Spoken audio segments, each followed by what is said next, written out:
तो दोस्तों कोल इंडिया ने अपने क्वार्टर वन के नंबर को डिस्क्लोज कर दिया है। तो चलिए देखते हैं क्या है क्वार्टर वन के नंबर्स के अंदर। लेकिन उससे पहले बता दूं, कंपनी को उससे डिविडेंड की भी अनाउंसमेंट की गई इस क्वार्टर में। ₹5.5 के हिसाब से कंपनी आपको डिविडेंड देने जा रही है, जिसका जो रिकॉर्ड डेट होने वाला है वो आपका होने वाला है 31 जुलाई। तो याद रखिएगा 31 जुलाई रिकॉर्ड डेट है कंपनी के ₹5.5 डिविडेंड के लिए।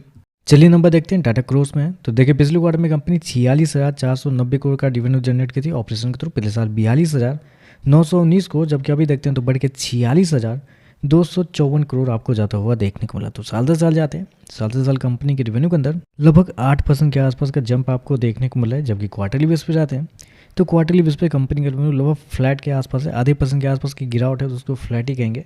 तो क्वार्टरली बेस पे फ्लैट है, जबकि साल दर साल देखते हैं तो 8% के आसपास का जंप आपको देखने को मिला है। कंपनी ने कितना किया 46,254 करोड़ के आसपास का रेवेन्यू, जबकि मार्केट का अनुमान भी था 44,000 करोड़ से लेकर 46,000 करोड़ के आसपास। तो आप कर सकते हैं जितना मार्केट का अनुमान था उतना ही आपको देखने को मिल रहा है। तो रेवेन्यू आप कर सकते हैं इनलाइन आपको देखने को मिल रहा है। चलिए खर्चे क्या वो देखते हैं।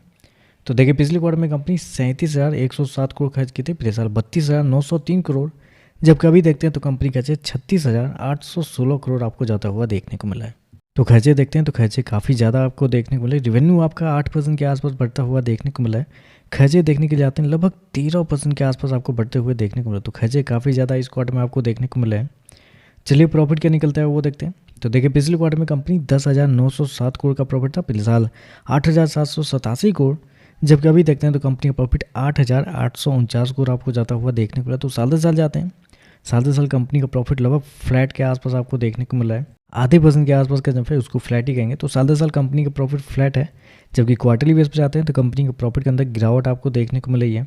लगभग बोल सकती है 10% के आसपास की गिरावट है, 9 से 10% के आसपास की। तो क्वार्टरली बेस पर प्रॉफिट गिरते हुए देखने को मिले, जबकि साल दर साल कंपनी के प्रॉफिट फ्लैट आपको देखने को मिल रहे हैं। हालांकि कंपनी शो कितना किया 8,800 करोड़ के आसपास का प्रॉफिट, जबकि कुछ रिपोर्ट के हिसाब से कुछ ब्रोकर का मानना था कि कंपनी का जो प्रॉफिट है 8,200 करोड़ के आसपास भी आपको देखने को मिलता, कुछ रिपोर्ट के हिसाब से 9,300 करोड़ के आसपास भी। तो अगर मिड भी लेते हैं तो कंपनी का जो प्रॉफिट है लगभग इनलाइन के आसपास आपको देखने को मिल रहा है। हालांकि अगर आप ऑपरेटिंग प्रॉफिट देखते हैं तो 11,631 करोड़ से गिर के 11,449 करोड़ है, जबकि पिछले क्वार्टर में 14,500 करोड़ के आसपास।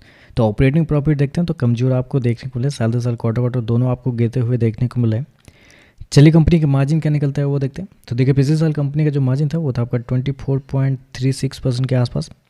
पिछले क्वार्टर की बात करते हैं तो पिछले क्वार्टर में 23.46%, जबकि अभी देखते हैं तो गिर के 19.13 आपको जाता हुआ देखने को, 25% के आसपास से गिर के 19% के मार्जिन पे कंपनी आपको आते हुए देखने को मिल रही है।